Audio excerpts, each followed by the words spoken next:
여러분 안녕하십니까? CJB 뉴스입니다. 지난해 청주시는 반도체와 바이오, 2차 전지 등 주력 산업의 증설 등에 힘입어 6조 원 규모의 투자 유치를 달성했습니다. 이에 따라 민선 8기의 누적 투자 유치 금액이 사상 최대인 33조 원을 돌파하면서 청주시는 투자 유치 전략을 더욱 정교하고 세밀하게 강화할 방침인데요. 전국 17개 광역자치단체와 비교해도 최상위권인데 물 들어올 때 노를 젓자는 겁니다. 장원석 기자입니다.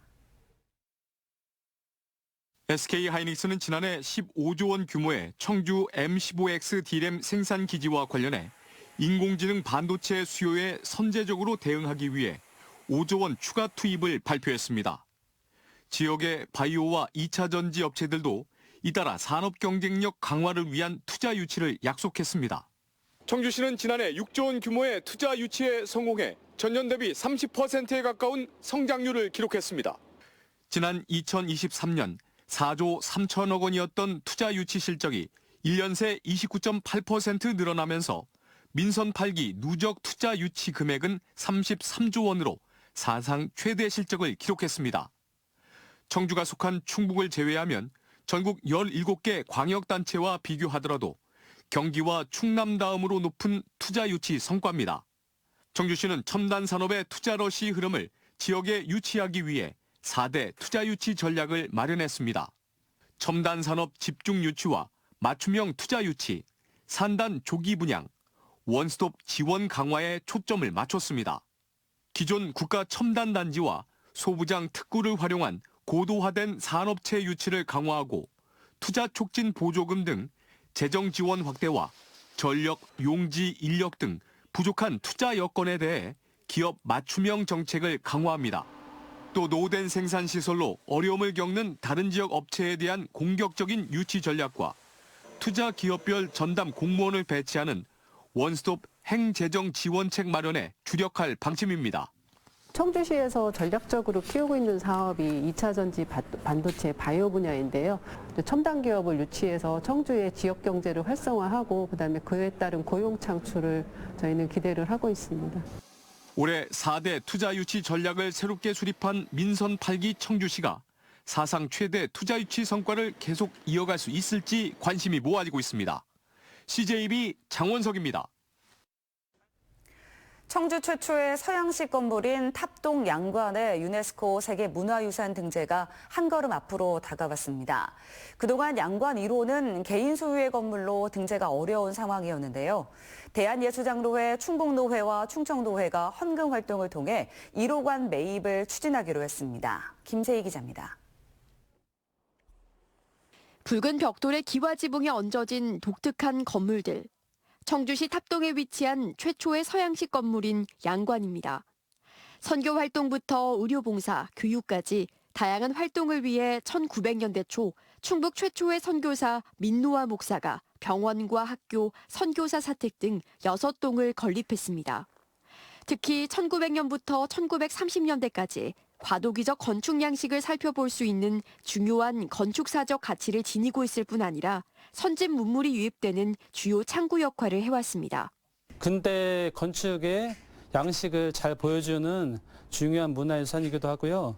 당시 이곳에서 선교 활동, 또 교육, 또 의료 활동 등 중요한 역할을 했습니다.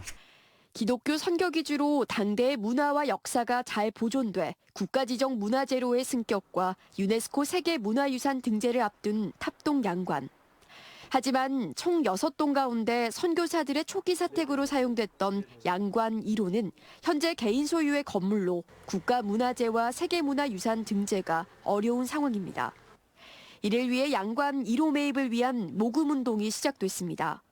대한예술장로회, 충북노회와 충청노회는 성서신학원의 발전기금과 더불어 성도들의 자발적인 헌금 모금 활동을 통해 매입을 추진한다는 계획입니다. 문화와 교육의 밑바탕이 됐던 그분의 남은 그 유산을, 선교 유산을 우리가 이렇게 오랫동안 너무 방치하고 저것을 개인 소유가 넘어가도록 만든 것 자체가 좀 송구하고 미안하고 그렇기 때문에 저걸 매입해야겠다. 청주의 근현대사를 묵묵히 지켜온 탑동 양관.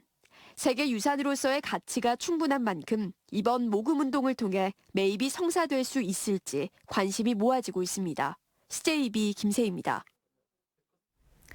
고장 이름에서 알 수 있듯 청주에는 크고 작은 하천 수백 개가 흐르고 있습니다.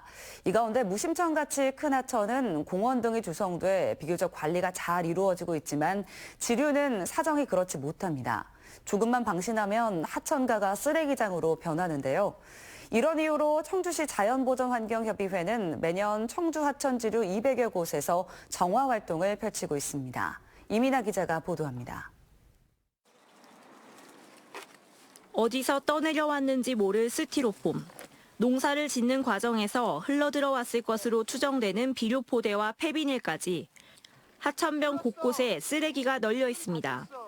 이대로 두면 하천과 주변 환경을 오염시킬 뿐 아니라 바다로 흘러들어가 해양 오염의 원인이 되기도 합니다. 청주시와 청주시 자연환경보전협의회 회원 300명이 대대적인 하천 정화 활동에 나섰습니다. 접근이 어려운 곳도 망설임 없이 들어가 수풀에 엉키고 땅속에 묻힌 쓰레기를 하나씩 끄집어냅니다. 수거된 쓰레기가 순식간에 자루 한가득 채워집니다. 힘들 때도 있는데 보람 많이 느껴요. 보람 많이 느끼고 아이고 이런 작은 도움이나마 그냥 몸으로 봉사하는 거 해야 되겠다 생각하고 하는 거예요.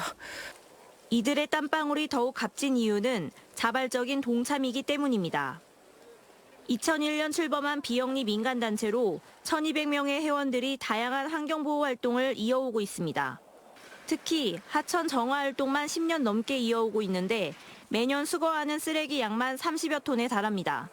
제가 생각하는 가장 중요한 거는 쓰레기를 저희 단체에서 줍는 것도 줍는 거지만 일단은 시민들이 버리지를 말아야 될 것 같아요. 제가 바라고 원하건대 정말 시민들이 쓰레기를 안 버렸으면 좋겠습니다.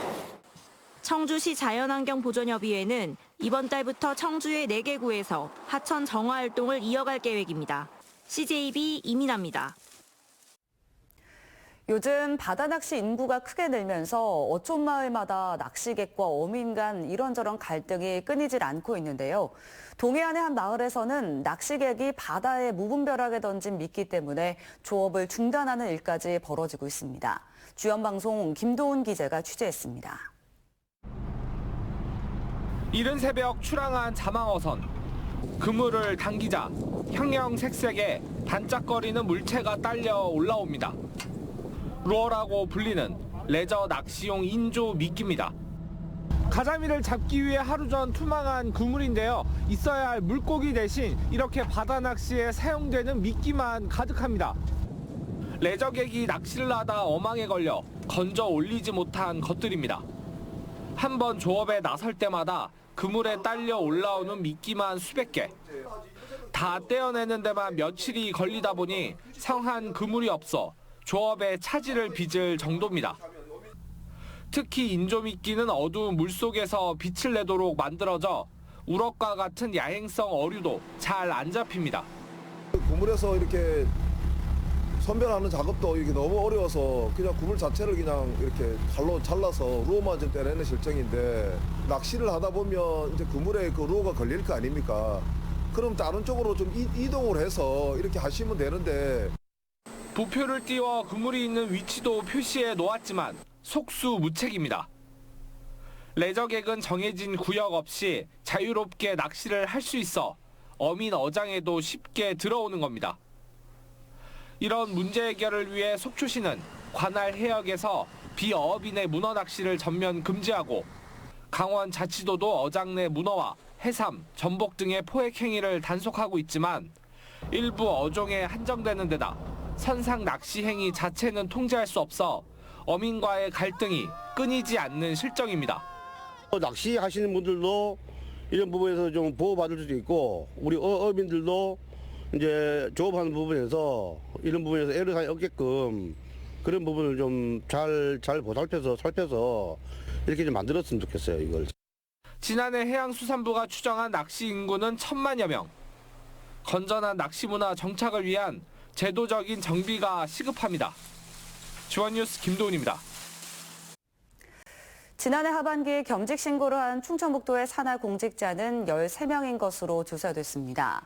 충북도는 지난해 말 기준 겸직 실태 조사 결과 13명이 36건의 외부 활동을 한 것으로 파악됐으며 이들 모두 사전 허가를 받았다고 설명했습니다. 겸직 유형은 기관이나 단체의 임원 또는 위원이 9명으로 가장 많았으며 외부 강의와 개인 방송, 블로그 활동 등을 한 공직자도 있는 것으로 집계됐습니다. 한편 김영환 지사도 개인 방송 활동을 이유로 겸직 신고 허가를 받은 것으로 파악됐습니다. 보은군이 시민단체와 함께 추진하는 철도 유치 서명운동이 목표치인 10만 명에 근접했습니다. 군은 지금까지 89,700여 명이 서명운동에 참여했으며 지난 한 달 동안 서명자 수는 5만 명을 넘어섰다고 밝혔습니다. 현재 충북도와 보은군은 청주공항과 김천, 청주공항과 포항을 잇는 노선에 보은군 경유가 포함되는 방안을 정부에 건의하고 있으며 서명보를 이달 안으로 국토부에 전달할 계획입니다. 산불 예방을 위해 속리산 일부 탐방로의 출입이 통제됩니다. 국립공원공단 속리산 사무소는 산불 예방을 위해 이번 주부터 다음 달 30일까지 용화지구에서 민판동 구간, 미타사에서 민판동 구간 등 13개 구간을 통제한다고 밝혔습니다. 자세한 구간은 속리산 국립공원 누리집을 통해 확인할 수 있으며 통제 구간을 무단 출입할 경우 자연공원법에 따라 50만 원 이하의 과태료를 물 수 있습니다. 오늘 새벽 2시 20분쯤 옥천군 옥천읍의 한 민박주택에서 불이 났습니다. 이 불로 건물 2층에 있던 투숙객 2명이 숨졌습니다. 불은 86제곱미터 규모의 건물을 전부 태운 뒤 1시간 50분 만에 꺼졌습니다. 경찰은 투숙객들의 신원과 정확한 화재 원인을 조사하고 있습니다. 오늘 오전 7시 50분쯤 진천군 이월면 북진천 IC 인근 램프 구간에서 60대 남성이 몰던 12,000리터 탱크로리 차량이 전도됐습니다. 이 사고로 차량에 실려 있던 휘발유 100리터가 흘러나오면서 소방당국이 긴급 방제 작업을 벌였습니다. 경찰은 차량이 미끄러지며 사고가 난 것으로 경위를 조사하고 있습니다. 경찰이 3.1절 폭주족들에 대한 집중 단속에 나선 가운데 충북에서는 당일 40여 건의 교통법규 위반 사례가 적발된 것으로 나타났습니다. 충북경찰청은 지난 1일 오토바이 폭주행위 집중 단속을 벌인 결과 신호위반 8건과 안전모 미착용 15건, 인도주행 2건 등 모두 49건을 적발했다고 밝혔습니다. 경찰은 지난달부터 폭주족들의 집결지 첩보를 입수하는 등 폭주행위 사전 차단에 집중했다고 설명했습니다. 충북 청주FC가 2025 하나은행 K리그2에서 올 시즌 첫 승점을 올렸습니다. 충북 청주FC는 성남 탄천 종합운동장에서 열린 K리그2 2라운드 성남FC와의 경기에서 전후반 1대1로 비기며 승점 1점을 획득했습니다. 한편 충북 청주FC는 청주 홈구장 잔디교체 공사에 따라 원정 경기를 이어가고 있으며 이번 시즌 첫 홈경기는 5월 4일 개최됩니다. 끝으로 날씨입니다. 오늘 충북지방은 대체로 흐린 가운데 곳에 따라 적은 양의 비나 눈이 내렸습니다. 내일도 흐린 날씨가 이어질 것으로 예상되며 새벽과 오후 늦게 비나 눈이 내리는 지역이 있겠습니다. 내일 아침 최저 기온은 영하 4도에서 1도 사이가 예상되고 낮 기온은 2도에서 5도 사이로 오늘보다 3도가량 떨어지겠습니다. 이상으로 CJB 8시 뉴스를 마칩니다. 시청해주신 여러분 고맙습니다.